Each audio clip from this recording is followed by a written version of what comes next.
David here. I've been having some trouble doing low and slow cooking on my Weber Kettle.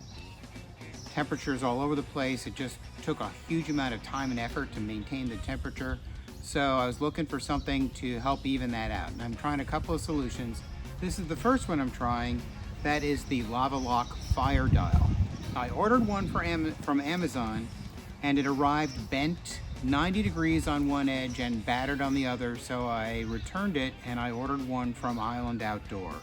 And let's have a look. I'm unboxing it now. This one looks like it's packed a lot better than the one from Amazon, which was just loose in a box and did not survive the trip. So this seems to be very well packed. Nothing, I can't hear anything rattling around in it. And it is thoroughly taped up. My wife found the package. She said, you got a big box with lots and lots of tape, and she wasn't kidding. So this is thoroughly secured. And let's see what's inside. We got packing paper, that's good, so it doesn't rattle around. We've got a couple of, we've got a card and a wine voucher. That's a nice thing. Got a packing slip, that's good. And an undamaged, shiny, brand new LavaLock FireDial for the Weber Kettle. This thing doesn't come with instructions really. So I've been on the site and it says they recommend seasoning it with cooking oil. So my plan is to clean it, season it with Krispy Kreme, and then do a test cook on it, and I will show you those steps. First, I scrubbed the FireDial with an SOS pad, then I put a thin layer of Krispy Kreme on it for seasoning. Krispy Kreme's instructions say that for initial seasoning, you bake it in for an hour at 400 degrees, let it cool slowly in the oven, then repeat that twice more. I wasn't gonna do it 3 times, but I lit a chimney starter of leftover fuel, mixing lump with briquettes from previous cooks, and I baked the FireDial at 400 degrees in the kettle. Now right off I noticed that with the FireDial it was much easier to maintain a steady temperature than I was used to with my kettle.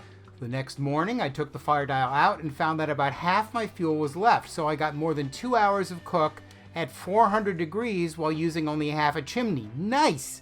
For my test cook of actual food, I chose a very simple recipe for smoked turkey breast, Texas style, with just salt, pepper, and granulated garlic. No water pan, no other rub, because I wanted as few variables as possible. I made a mistake here and used cracked pepper instead of 16 mesh coarse pepper. Yeah, don't do that. Use coarse pepper. I was aiming to cook at around 275 degrees.